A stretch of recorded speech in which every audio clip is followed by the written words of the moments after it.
Hello, this is the Torg Eternity Delphi Council Debriefings, where the storm has a name. We are your hosts, Leamon, Jay, and Mark, and today we will be getting into the Living Land Cosm cards Part 2, which would be cards 11 through 20, which came in the Living Land booster deck. As well as saying that, please do email us. We haven't had an email in a bit, but if you have any questions or comments, feel free to email us at torgdcd@gmail.com. We will read your email. We will answer any questions you may have, and then we will read the comments, etc. And these would be the way that is the best way to have your questions answered. I know there's every once in a while I visit the Piazza forum, and I sometimes get direct messages and stuff like that, but this email is one that I will pull up every single time we record, and I will check, so it will be fresh in my mind and I won't have to rely on my memory. So that's always a good thing. So again, email us at torgdcd@gmail.com.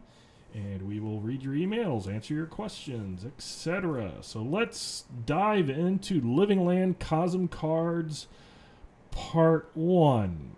So number 11 is another Dino Attack. So if you want to see kind of the basic part of Dino Attack and listen to that, you can go back to Part 1, and it is the very first card as well. Before we started this recording, we did have a couple of thoughts about how we could actually talk about Dino Attack. So, Jay or Mark, did you want to comment on one of those thoughts? Well, it was brought up that getting possibilities for bringing in a bunch of dinosaurs is kind of useless if it's at the very end of the game session and you're just going to reset to 3 at the beginning of the next act anyway. So as the GM, you probably want to have it happen earlier, especially before any like big boss encounters where the Storm Knights will need these possibilities for something. So yeah, just don't wait too long. And also, since you've got multiples of these in the deck, you could get them back to back or at the same time or in close proximity to one another. So have an idea of what you're going to do for multiple cards, because you could get multiple cards and you don't want to, I mean, you could throw, 2 T-Rexes or 2 herds of velociraptors or whatever, but it's more interesting to have something different for the second time around. So you might want to prepare for that. This one in particular. If you don't prepare for anything else, it's fine. You might want to prepare for this one in particular, just so you can be ready to do that. Yeah, so those are our extra thoughts. Be aware that possibilities reset at the end of the act, and since there are multiple versions of Dino Attack, and this would go with any of the realms that have the multiple, the basic thing of getting attacked, have those thought up, especially if your players have a couple of those, because they might want to play them, and then you need to figure out, do you want to put them all together, do you want to separate them, where do you want to separate them, and not have them too close to the end. Although if I was game mastering, especially if somebody did like a tuned or something at the end and got this at the near the end of an act, and it was a multi-act in the Living Land, I would probably allow it to the card to go to the next act. I guess there is also, I don't think it's actually a hard and fast rule, but it's a house rule that pretty much that most people do, is when you get possibilities from a Cosm card, that it's one of the Cosm possibilities. Mm-hmm. And at the end of an act, you do have the choice of keeping Cosm possibilities. So even if you were out of Living Land ones, you could use this near the end and then keep a Living Land possibility for the next adventure. Mm-hmm. Although most people don't like Living Land possibilities, so Yeah, but the point is, and this carries over to all the Cosm cards, if you're going to do that as a house rule, the flavored possibilities are always cool to get, just because if you're going to play, organized play, we like the rule of two. So if you're going to go hopping around Cosms and you have a multi-act mission in front of you, and you're going to be going, and your game master tends to run you around to different places, you might want to start collecting the flavored possibilities, like Isle. Everybody People wants to carry love Isle Isle. possibilities because they want to say, oh, you know what, my power sword is now magical, or I want to make my Pan Pacifica Chunyoku 13 magical. Okay, well, you can do that with an Eilish possibility if you're in Isle Cannot. axioms. So yeah, but you can't do that with Pan Pacifica possibility. Just magic goes where magic goes at that point. Yep, so keep kind of those things in mind. So let's move on to number 12, Battle Scars. Play when the character would roll for defeat. The character doesn't gain an up on the test, gains 2 possibilities, and isn't KO'd if the test succeeds. If the character is an Ord, you gain the possibility instead if they survive. So this card piggybacks off of the Law of Life in the Living Land, which says characters always have an up result when rolling for defeat. So in this one, you would play this card, you would not get that up result, you would instead gain 2 possibilities, and if you succeed, then you are not KO'd. And you could actually play it on a Ord if you wanted to keep, say, some person who got lost in the Living Land that you're out there to try to find, and they're in bad shape, and you get a dino attack, and the dino is going to hurt this person. You could play this and you would gain the possibility for it as well. So, thoughts, Jay, on Battle Scars? Well, I guess it's a couple things. One, it's a gamble, right? Like, okay, I'm going to forego the free up, but if I succeed, I get some possibilities and I get to do stuff. Like, normally, even if you succeed at a defeat test, you're still knocked out for a while. In this case, you're up and at them. But if you fail, you're dead. So it's kind of a gamble. The other thing you could do, it says on a character, doesn't say a player character, it mentions you could play it on an Ord. So if you guys are beating up on the villain and you take them down, you could play this to get rid of the up for their defeat test.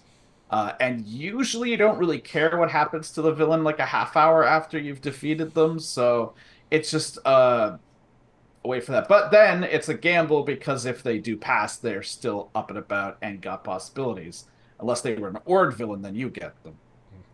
But normally I don't like cards that require a failure state to actually be useful because it does do nothing unless somebody is making a defeat test, which is usually, already a problem. It doesn't actually help you do something. It just helps you not have something done to you. But I like the fact that it's a kind of a gamble. So it adds this little extra bit. If you've got some possibilities and you can do some rerolls, then hey, why not? I might get just 2 possibilities out of it and still be up. Not up, but not knocked out. You know what I mean? Active. Standing. Yeah. So, Mark, your thoughts on Battle Scars? So let's clarify a few things on this, though. It does say a character, so you can play it on anybody. You can play it on your buddy who's gone down, and now that person, this is kind of like Cyberpapple stuff where you're sorry, pal, I need possibilities. You're no longer up on your defeat test that you're now suffering. So, be aware that you could play this on your friends as well as foes. It says the character doesn't gain an up on the test. Now, do you get the 2 possibilities right away? Because it does say gains 2 possibilities and isn't KO'd if the test succeeds. So does all of that happen only if the test succeeds?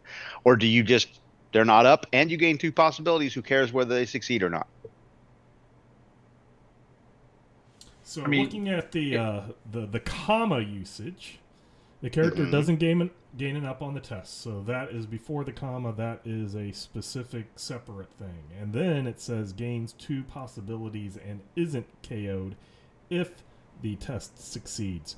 So I would say they would have to succeed it, because if they don't, then they're probably dead anyway. So Okay, so you only get the possibilities. Does the character that you played on get the possibilities? Or you get the possibilities. The character. Okay, so you're not. So if I play it on my buddy, I'm not getting the possibilities at the expense of what happens to my buddy. Correct, unless he was an Ord. Yeah. Unless he was an Ord. Yeah. No. Yeah. Player. My player. My player friend. So whoever it's not like but it trap. could be my card that I could play it on someone else, but it has to be someone testing for defeat, clearly. And that's, to Jay's point, I'm not a big fan of this is a seriously limited usage card. And this is not assisting anyone in their defeat test. In fact, it hampers their defeat test, making it more difficult. And you don't get access to the possibilities unless you succeed at the defeat test. So it isn't like I have no possibilities and I need possibilities to soak, or I need possibility, or I'm testing for defeat. I have no possibilities. I would like to put a possibility on this test for defeat so that I don't die. Let me play this card and get those 2 possibilities. Now I have one to play on that. You have to make this test in order to get the possibilities. So this doesn't, who you're playing it on, really, this is only hindering them. Correct. And they might die. And then then all heads look at you. So I'm just saying. Yeah, I would probably ask the player, "Do you want me to play this?" Yeah. Oh, yeah. You think? And I'm like Jay. I love the risk versus reward aspect of this. This is a gamble. This isn't just a "Yep, I'm going to play it." This is you're thinking about it. It does have that limited use on there needs to be a defeat test, which usually doesn't come up very often in my experience in Torg Eternity, somebody actually having to make a defeat test. But if you're making a defeat test, it's because you didn't soak, you're probably out of possibilities. So on that rare chance that you don't take the up, you still succeed in the defeat test. Now I have a couple of possibilities that I hopefully can soak some future damage.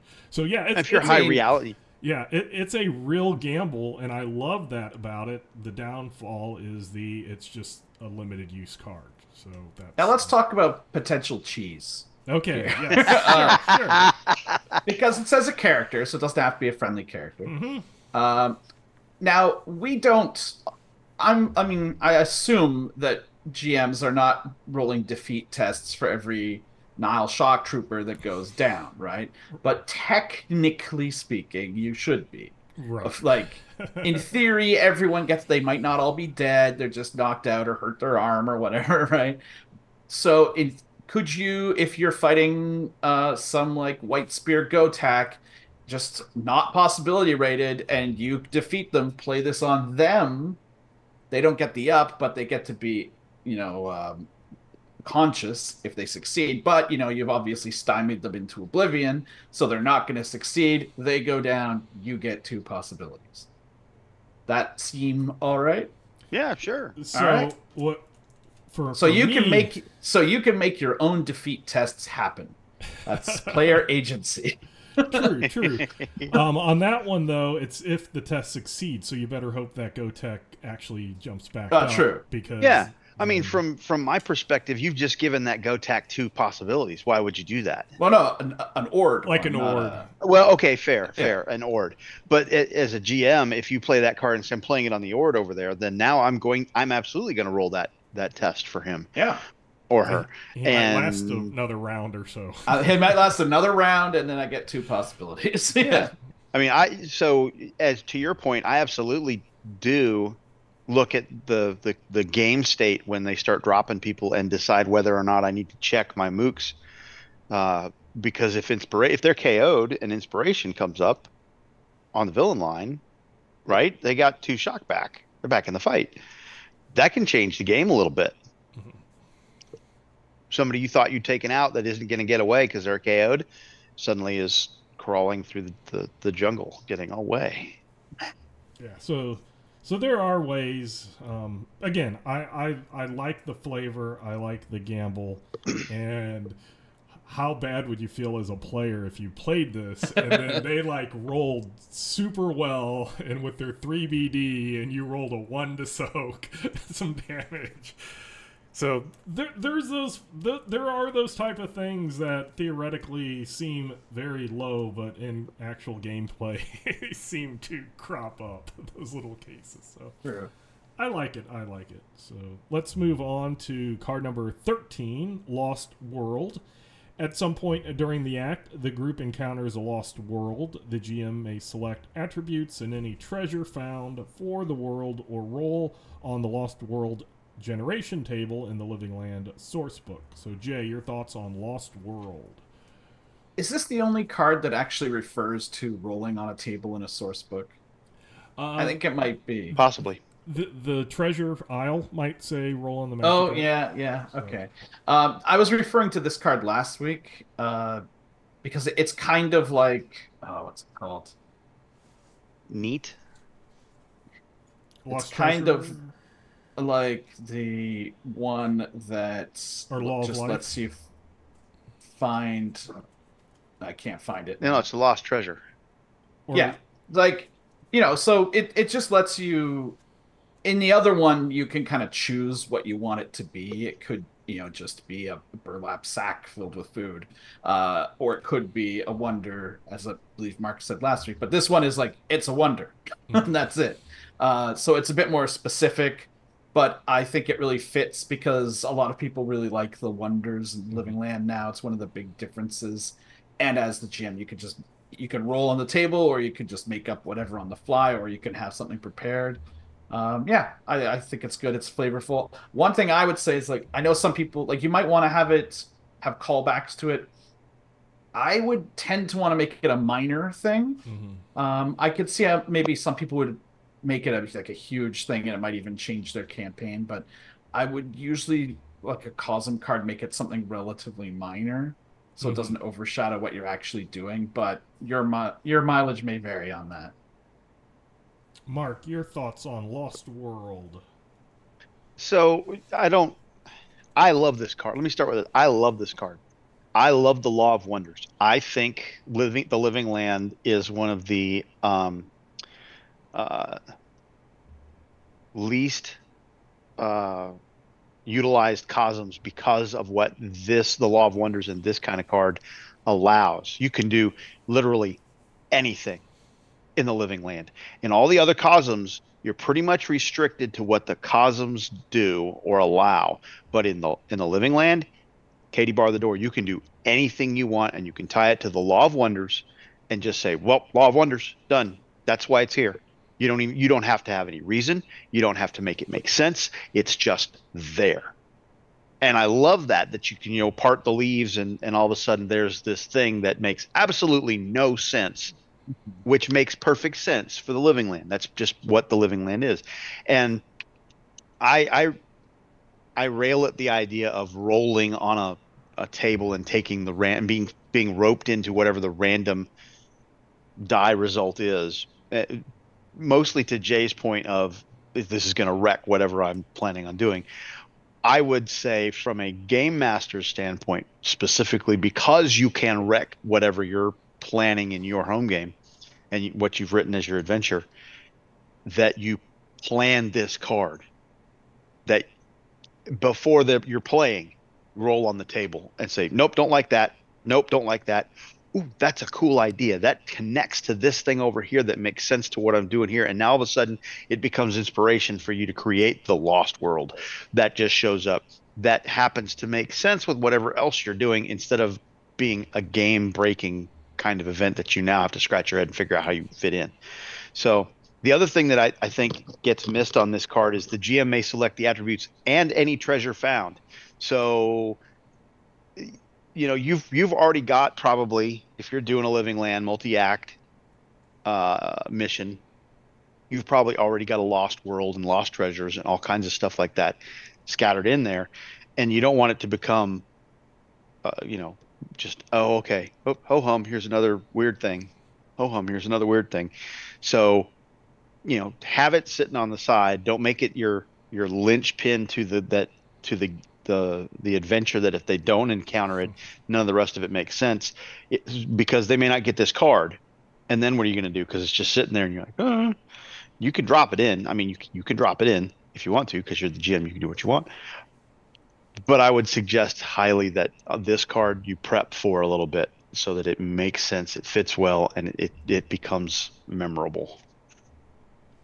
Yeah, so I'll agree with all of that. The Lost World, I like it. It's very thematic. You can use the chart. You cannot use the chart. You can roll on it multiple times, pick the best one. And it's a nice one that if somebody did throw out that lost treasure, you can add to this and have a scene instead of having multiple scenes or parts of scenes occur. You can kind of wrap it up together, which I think is also cool. So, moving on to card number 14, Tribalism. Play when you encounter a new group of people in the living land. Persuasion against members of the group suffer a -6 penalty. Gain 2 possibilities the first time a persuasion attempt fails and leads to trouble. So, Jay, your thoughts on Tribalism? I like this card just because it rewards you for screwing it up. So, players are going to get this and be like, all right, let's go insult the chief or whatever, right? So it leads to good encounters. Now, obviously, if your entire adventure or like whatever the scenario is they must go and get diplomatic ties with this tribe of Jackets, then this is going to be a problem. But I kind of see it more as like starting amusing situations a lot of the time. But yeah, I really like this one. It's more of a role play one. It can lead to combat if the -6 really messes you up. But you can, as a GM, kind of gauge how things are going. You can always stop things from going too far, but it'll make it very difficult if they encounter like white spears or some other like red jaws, like some extremely hostile group already. Or it can just make what would normally be a friendly encounter tense as well. Mark, your thought on Tribalism? Oh, this is a great card for the living land because it makes a lot of sense. It just makes life more difficult, and anytime you make life more difficult intentionally, you should be rewarded. And you're doing this to yourself on purpose. So you're like, yes, I know we need to talk to the chief and negotiate his daughter out of an arranged marriage or whatever, but boom, now we got a problem. And from a GM standpoint, if you have written that interaction adventure like Jay was talking about, where you have to go establish the Delphi Council sent you on a mission specifically to establish good relations with this Adino's tribe, and somebody drops this card and everybody looks at him like, what are you doing? Because that's you just, oh my gosh. So you might want to have a couple of avenues to where they maybe could earn their way back into the good graces of the tribe or something like that. There are some, I can't remember which ones they are. I think they're cyber papacy, where the card is in effect until you've earned glory, and then the card effect goes away. And this one doesn't have that. And I like that about the cyber papacy. And I might house rule something along those lines that if you did a glory event, you could get rid of this, or it just sticks around or something like that. I don't know. But yeah, this is a lot of fun because the Storm Knights are now like, they got to think very simple. We had our face character just shove Bobby or Lisa out there and let them talk to him and then roll real high and we're good. And all of a sudden that doesn't work anymore. And now they got to get creative with how they solve the problem because the face is going, I don't know, you guys kind of insulted the chief and now we're screwed. Yeah, and I like this card too, and it is the players choose when this card is dropped and when they're going to suffer that penalty. And the players that I play with in Game Master, they love doing this at the absolutely worst time. I believe it was this card that was played recently on the stream where we were hearing we had a choice of going the good path or going the bad path. We were going to go the good path, but we heard cries of help from the bad path. We went to the bad path, found some lost primitive humans, and then this card got played. When we were, wanting to convince them to come with us to go down the good path, which was closing and I was like, nope, let's just mess up our whole strategy. Always fun when the players get into the let's make things difficult for ourselves. Much better than... I mean, as a game master, there's always the trope of the evil game master, he, but when the players do it to themselves, it's just fun as a game master, or as another player to just sit back and watch. So, very flavorful, very appropriate tribalism, makes a lot of sense and pretty cool. So let's move on to card number 15, Answered Prayers. Pray to Lanala. The spirits of the living land respond in some way, Game Master's call. If played during combat, the playing character may use an action to discard any number of cards, draw back up to 4, and play all cards into his action pool. So thoughts on Answered Prayers, Jay? I think for the out-of-combat play, it's really dependent on your GM, how nice are they? How do they feel? Because in theory, this could get you out of almost anything, depending, right? Now, Lanala, there is a little bit of information about her with the avatars of Lanala in the Living Land sourcebook. So, she might send an avatar down. She might just clear a path through the mist or something. Who knows what it could be. But the in-combat ability is pretty sweet. So I would say this is a good card regardless. It just depends on how open your GM is for narrative stuff. So what I would suggest, if you are a player and you want to play this card, when you play it, narrate what you want to happen, and then the GM has to respond to that. And if they shut it down, they're the bad guy. Mark, your thoughts on Answered Prayers? Jay is 100% correct on the avatar of Lanala. It's on page 80, 81 of the Living Land book. You need to go be familiar with her and be familiar with Ketakales and Lanala and her approach to everything, because I love this card. This is a great Living Land card. And it's going to be unique to whatever situation your Storm Knights are in at the time the card gets played, if you're going to run with the GM's call side of it. Lanala loves the fight to survive. It doesn't always win, right? It's the struggle, and then survival is important, and the Living Land likes to go down that road of survival of the fittest because jungle, right? So Lanala's thing is the spirits of the Living Land respond in some way, right? They respond to your fight for survival. And it may not be the way that you think, but as a GM, it should be favorable without question. It should be favorable, and it doesn't have to all be favorable, like hit them on the head with a 2x4. This is why it's favorable. You could give them something that they're going to need in the next act or down the road, on top of the immediate, hey, I'm dying over here. The touch of Lanala, and she just touches the ground, and vines, verdant growth vines snake out from her touch and encase your body and heal 2 wounds. Nice, you're back in the fight, and you're left with this seed pod as the vines withdraw. And you're like, what the heck's a seed pod? But Lanala gave it to you, so you ought to keep it. And then it turns out to be the MacGuffin you need in Act 2 that helps get out of whatever. This is a fantastic card, and as Jay pointed out as well, in combat, this is like playing for your critical moment. You don't have to discard anything. You just everything goes in your pool, and off you go. So first round of combat, drop this, boom, everything in your pool. you're the king. Yeah, it's Or like an queen. individual super rally. Yes. Where you get to discard, you get to draw, you get to place everything. Yeah, it's kind of an individual mixture of rally and critical moment without losing the cards unless you want at the beginning to discard. So, And I would yeah. say it says draw back to 4. If you're under glory, I would say you draw back to 5. Yeah, I would say that too. Yeah.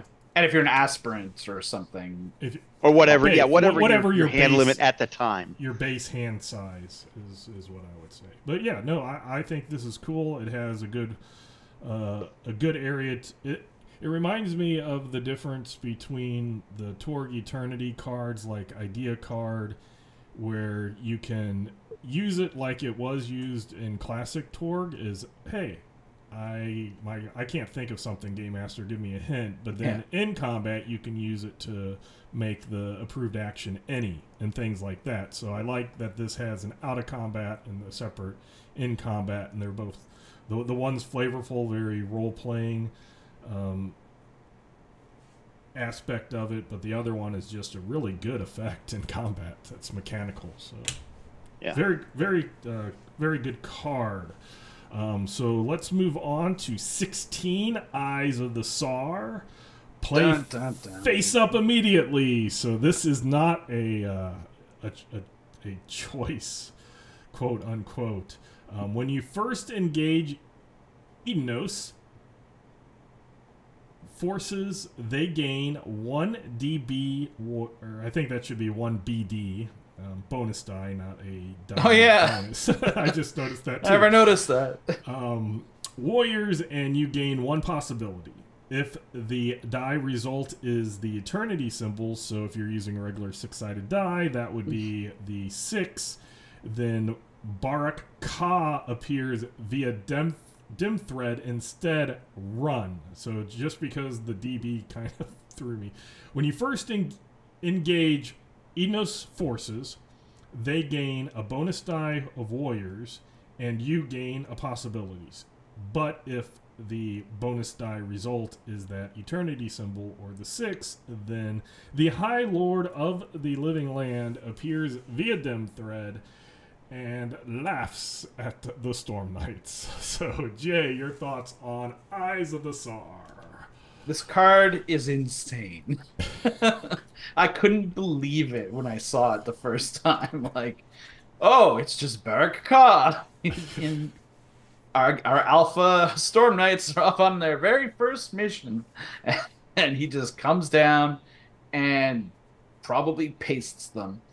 There's a couple of caveats here. Like, first, you do have to encounter Adinos, so potentially you might not. You never know, depending on the scenario.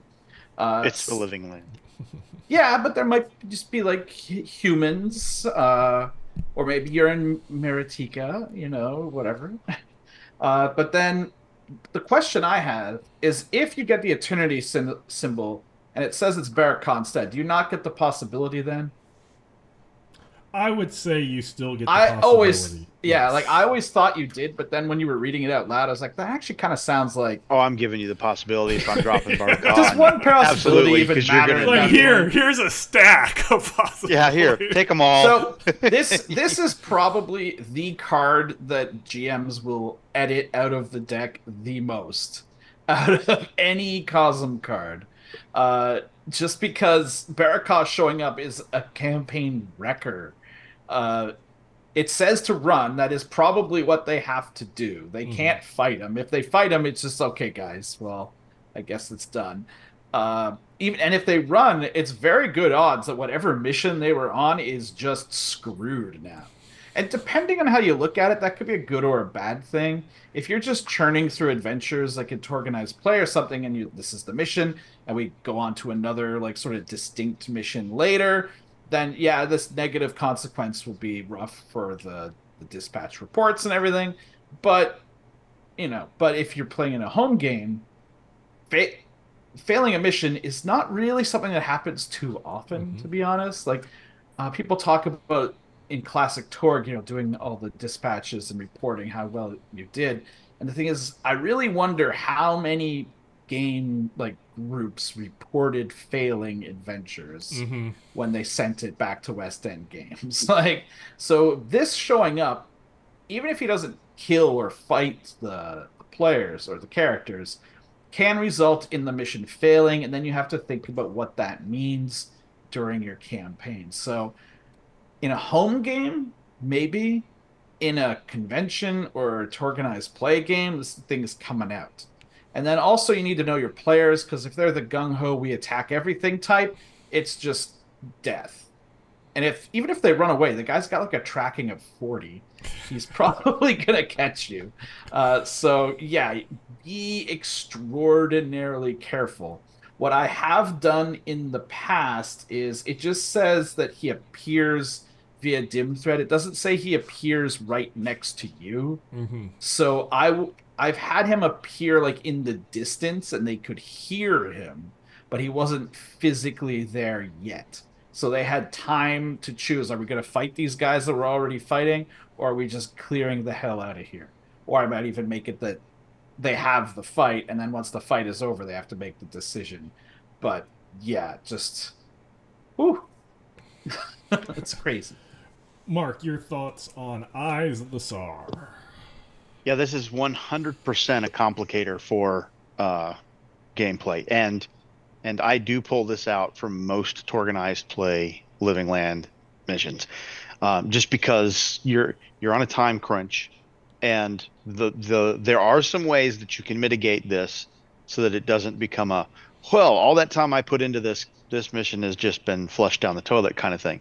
So I pull it out specifically because of the fact that 4 hours we got to get this mission done. We're trying to squeeze an act in. The Eyes of the Tsar just doesn't make sense. So okay, fine, it's out. That reduces the number of bad cards in the deck, increases the number of good chance of getting good cards. So yeah, it's good for the players.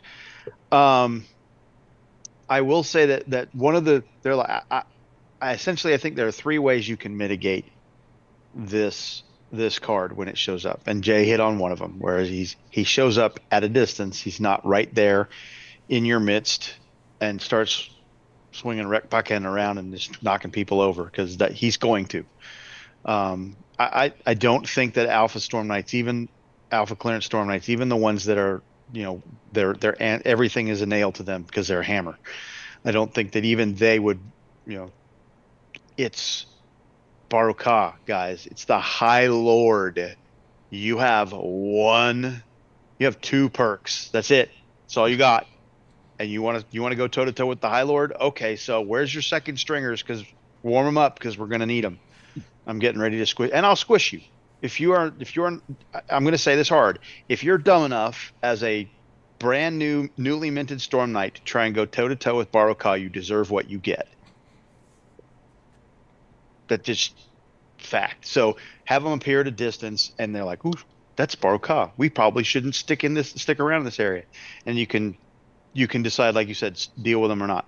The second thing you can do is you can have them show up and be overseeing what's going on, and have him provide that gravitas to the situation where he's watching this group of Adinos that you're fighting, and like in a judgmental way, he's not actually going to engage. That's kind of cheese, because the card makes it sound like he's showing up to deal with you. And really, that's the way. That really is the feel of the intent of the card, is that Baruka shows up and you have to deal with him. The third way, and I think, and Leamon's going to hate this idea, but it's the way that I like to deal with it, is when he shows up, if you choose to run, and you should, okay, the chase is on, and now he's going to chase you. And so just instigate a chase through the jungle at that point. Does he track you well? Yeah, he knows exactly where you're going. He's not going to miss you in the jungle, because that's his thing. But you could evade him, and if you get away, you've gotten away, get back on mission. You successfully evaded. Are you going to blow a lot of resources to do that? Yeah, but you're alive. So in a home game, leave it in. In organized play, usually take it out. That's just how I deal with it. One thing about, you were talking about the hammers that always see things as a nail. I actually did have my group. It was a beta game, they did encounter Barrack Ka. It wasn't from this card. It was just something that happened anyway. And so I put his token down, and they're like, "Oh, we could take him. We could take him." And then what really kind of changed their mind was when I put the threat card down, and they could see all the numbers. Yeah. And then they're like, "Oh, okay, maybe not." So that's sometimes that players knowing the numbers, the open information in Torg can help convey a level of intimidation that no amount of GM flavor text can. Math is math. Here's the transparency. Don't take my word for it. You see it with your own eyes.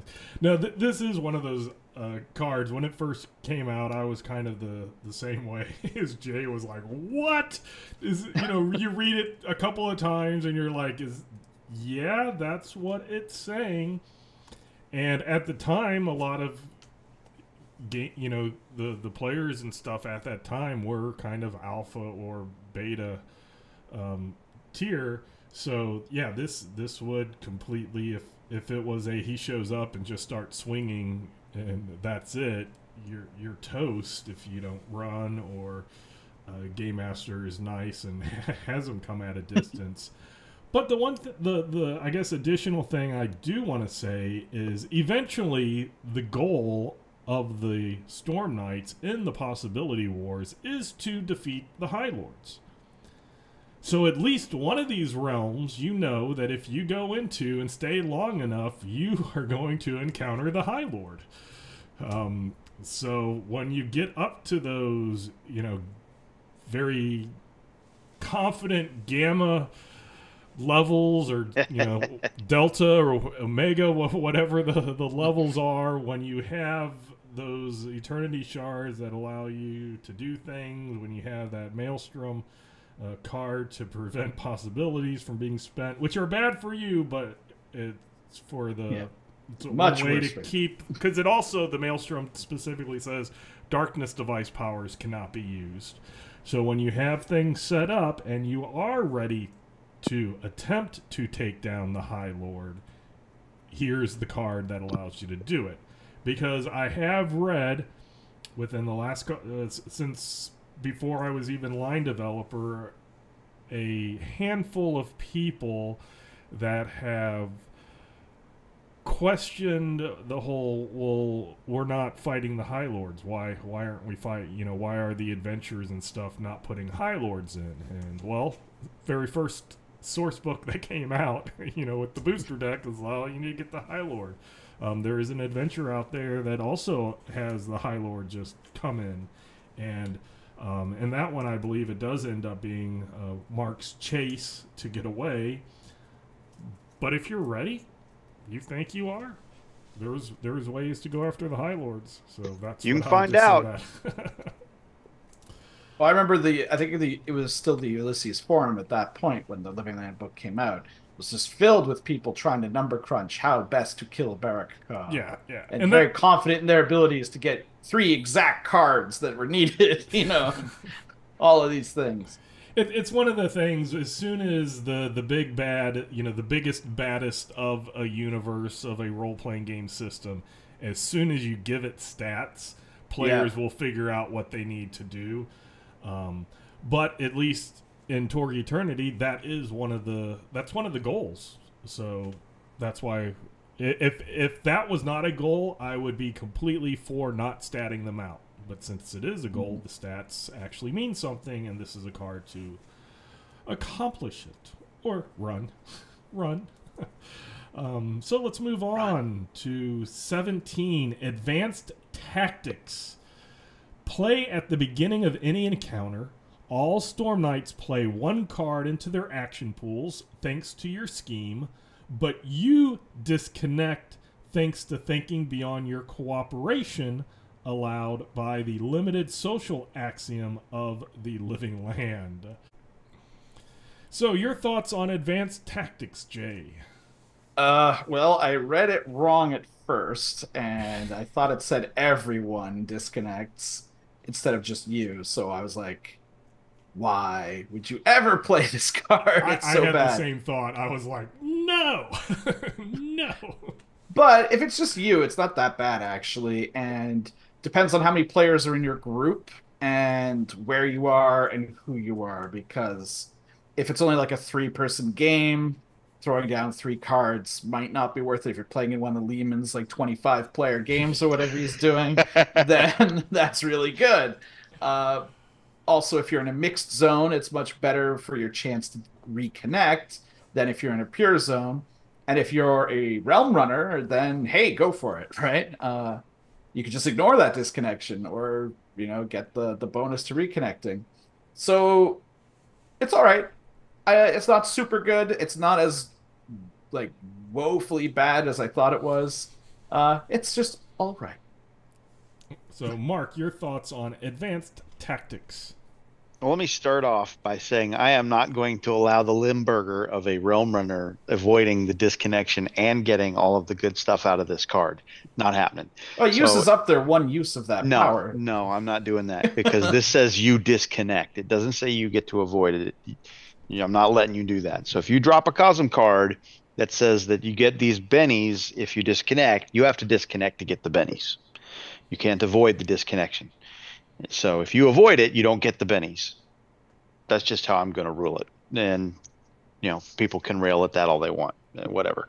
That said, I think this is a great card from the player standpoint. This is, 4 to 6 Storm Knights, typical table makeup for a organized play game.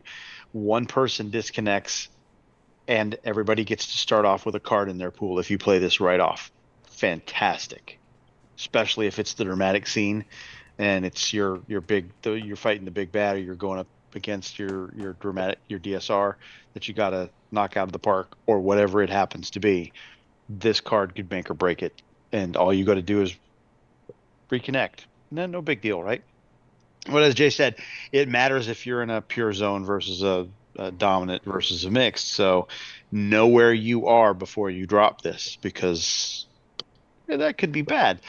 Other than that, I love the card. I think it's a great flavor card for the Living Land, and I think it's got a nice mechanical flavor as well as a thematic flavor. It's a well-rounded card all the way around. Yeah, I'll say I read it the same way Jay did at first, and I was remembering the very first, or not the very first. I had a combat that started in Nile Empire, and the first thing was one of the chart things you roll, and everybody disconnected. And when you disconnect, you can't spend possibilities. And I was just looking at this going, no, nobody would play this in my group from that memory alone. But seeing that it is only you, then you have to determine if I disconnect to help everybody, including myself. I still get to put the card in. Is it worth me trying to reconnect, and then you take in your type of zone, and not being able to play possibilities until that happens. So it's again that gamble, that risk versus reward that I really like. I think I'm not sure what I would do for the Realm Runner. I would, though, if somebody, if I was playing, I would make sure I had a reconnect card. Disconnect, I did disconnect, but I spend a resource to reconnect type thing. Yeah, I'd let that fly. Absolutely. So yeah, that's I would probably think about it for the other one. I would say Game Masters, that is definitely gonna be a table decision. But I like the flavor. It does something cool because most people want to play a card at the beginning anyway. That's like the thing that veterans of 30 years playing classic Torg as well as Torg Eternity, still that first round comes and they want to play that card, and then it's like, nope, you don't have a card. So yeah, I like it. Moving on to card number 18, It's Ruined. Play upon returning for items that were left unattended, or when anyone finds something useful scavenging. The objects are recognizable but degraded beyond use. Gain 2 possibilities. So, Jay, your thoughts on It's Ruined? It's kind of like a more specialized Law of Decay. Mm-hmm. So the thing about when you come back for unattended items that you left behind, like, when does that happen in the living land? You got to know anything you leave behind is just gonna be destroyed anyways, Yeah, right? you don't leave your 4x4. Yeah. I mean, I guess maybe you're playing, but that thing already crashed in the first scene. So, Right.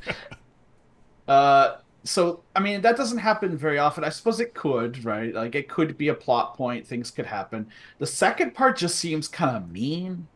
Uh, Now, scavenging is actually something that doesn't happen as much as it maybe should. Because I remember in the very first like Living Land day one, they had all these tables for scavenging for stuff you could find. Mhm. But I guess by the time 90 days have passed, most of the scavengeable stuff has probably decayed.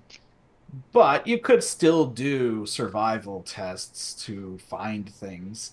And then once somebody's like, "Hey, look, we found something useful," you go, "Sorry, I'll take my two possibilities." So it is kind of one of those dick move cards. It does just seem to have kind of limited usability is the Mhm. problem. Um, I might, if I were the GM, if I know somebody has this card, purposefully add something that gets scavenged just to see if they, pull the trigger on it. But yeah, I mean, it's okay. It is just one thing that gets destroyed, so it's not like everyone has to make the choice. Um, and it's not something where the GM has to rate like how difficult it is or how much does it mean to you on a spiritual level or whatever. It's just a flat two, so it's less complicated that way. So I mean, it's okay. Mark, your thoughts on It's Ruined? Well, this kind of falls into the line with the card where you do have to figure out the spiritual connection you have with items, because you're not just going to like, oh, my dagger is ruined to give me two possibilities. This can't be, I left my driving gloves out, and oh, look, now they're gone. I can't drive with gloves on my hands. Give me two possibilities. It's got to be something significant. It's got to be something that matters game wise in order to turn it into two possibilities. I would say that this would not be a bad choice to pair with a Delphi Council support card if somebody played that to find some stuff, because then whatever you found is degraded beyond use and unrecognizable. That I would see that as you could turn that card into two possibilities, something along those lines. When we did a Fall of Highway 41, we set up places that were recognizable in the area as soft points, collapsing soft points. And if you there's tables in the book about how long those take to contract. And so if you want to go, if you're doing it somewhere local, your mission is somewhere local, or if you just pull up a map of the locations in the area and start picking out things of stores or buildings or houses or landmarks or whatever that might have significance to the population in that area, you could attach a soft point to that area and then say that it's collapsed. It had core earth stuff in it in such a way that the soft point collapsed beyond that when you got there, and so it's still there. And that explains why it's still useful after 90 days or whatever. The other reason is law of wonders. You just put it in there, law of wonders, done. So yeah, this is limited use. You got to work a little bit. You got to think about it somewhat, and it'll be situational when it gets played. And I'm sure you're going to have some players who are going to work on some cheese for it beyond what you want to give them two possibilities for. But there you go. It's a good card. I almost wish this was a play immediately, because then I would have a Living Land Isle mix zone. And when the person found the magic item on the body, whoops, take two possibilities instead. But no, this could work with the lost treasure card, or the lost world card that we talked about earlier. Lost world card, or I like the idea of the cargo box destiny card. It is limited, but as Jay said, there's no wishy-washiness of how useful is this item or not. It's just a flat two. That's pretty decent if you get it.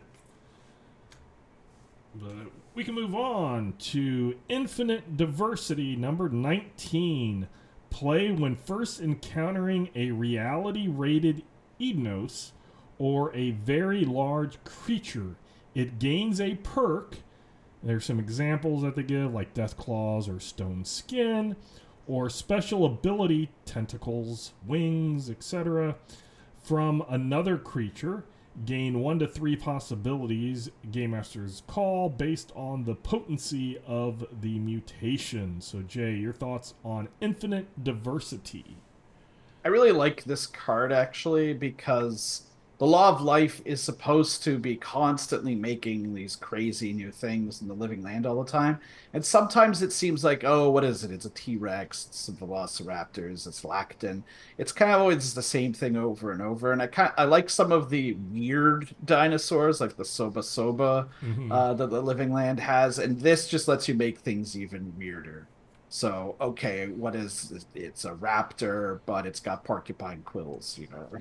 So this lets you do all sorts of crazy stuff. The GM can make GMs like tinkering with monsters. It's just something most like to do. So this lets you do it.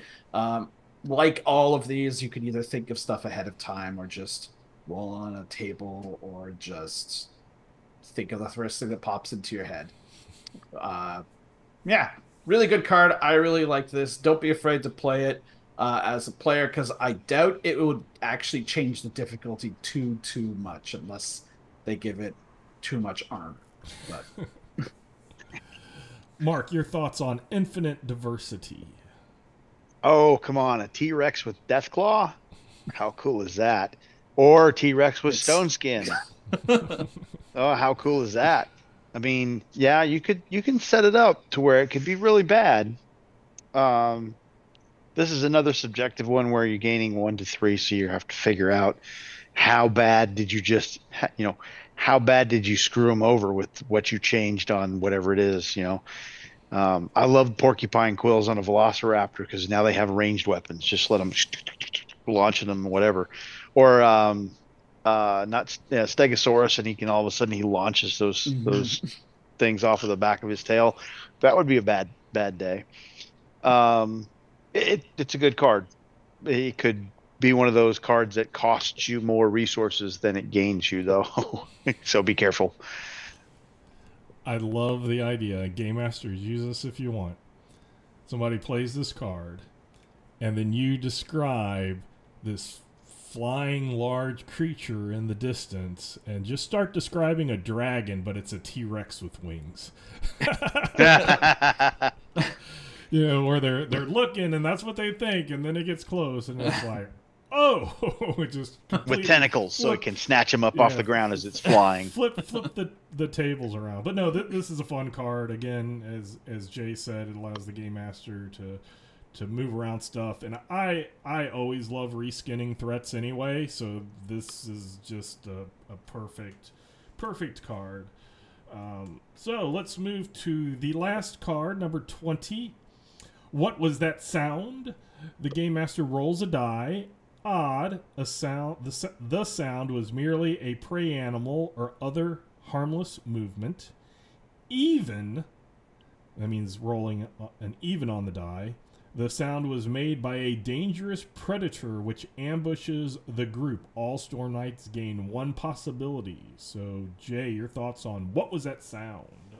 I like this card. It kind of feels like an Orosh card, but I like I like the gamble, right? Where it's like, okay, guys, we're all gonna get 1, and it might not even be anything, right? The fact that it's only 1 does kind of tell you, like, as a GM, I wouldn't make it a T-Rex or anything like that. I would make it a relatively simple fight in theory, but it's just like the danger, and that builds suspense. And the thing is, you don't have to give away the result like right away necessarily. It doesn't say you have to do it in front of the players. I usually do everything in front of the players, but you could roll it behind one of your many screens and let them wonder about what the result was. So I really like this card. It's not the most impactful card, to be honest, but I just like the kind of scenarios it can create. Mark, your thoughts on what was that sound? I would 100% not roll this in the open. I would put the card down, slide it into a prominent spot off to the side, and leave it there, and just say okay, and roll a die either behind the screen or on the GM layer in your virtual tabletop, whatever, and you go okay, and then just write some stuff down and just go on like nothing else has happened. And yeah, I wish this card were a 1 to 3 card, because just one possibility, most people I think are going to drop this and not sweat it at all, because one possibility, like Jay said, I don't know that a T-Rex necessarily rates a single possibility that you didn't already plan on having a T-Rex in there. But if savvy Storm Knights are going to look at that and go, one possibility, he's not going to hit me with something really bad, so okay, we'll take a shot. And I like the gamble aspect of it too, because you could just get a possibility for sweating a little bit, which is why I might house rule this to a 1 to 3, and not tell them I'm house ruling it 1 to 3, and then when the T-Rex does, 10 minutes later, surprise them once they've forgotten about that as they're getting ready to try and figure out what's going on with the lost world that they just walked onto. The T-Rex bursts out of the jungle, and now they got to fight the T-Rex or whatever. And okay, here's 3 possibilities. Well, I thought we were only going to get 1. Well, you got a T-Rex, so you get 3. Whatever. The way I kind of, I guess, unofficially think about it actually is more like it should. If you were playing a dino attack, it would probably be a 2 possibility encounter. And so you either fight nothing or fight something a little stronger than you should, but you get 1 regardless. That's kind of the gamble for me. So, yeah, as it is, I like it. As I think Mark commented earlier, it's very close to Bump in the Dark from Orosh. And Jay also mentioned that it sounded like something that would be Orosh. So I like it for that aspect. I love the gamble. I love when a player is like, yes, there's a risk, but there's a reward. Hey guys, 50% chance, nothing at all, and we just get a free possibility, but there is that chance that it could be something dangerous. And to kind of piggyback, I think what Jay was saying, if you as a game master, especially if your time is limited and stuff, there's nothing to say that you can't combine a bunch of these. So if one of your players plays Dino Attack and the other one does Diversity and another one does this, wrap them all up into one. If it doesn't pop up, then they get 1. If it does pop up, then they get 1 to 3 plus the 1 from the extra little thing, so they'll get 4. I like doing things like that for when I'm in time crunches and stuff. So that pretty much wraps up all the Living Land Cosm cards. Please check out the part 1, which was the previous episode of the Delphi Council Debriefings. Having said that, please do email us at torgdcd@gmail.com. We'll read your emails, we'll answer any questions. And other than that, this has been the Torg Eternity Delphi Council Debriefings. And we hope you have fun in your own Cosmverse. Bye.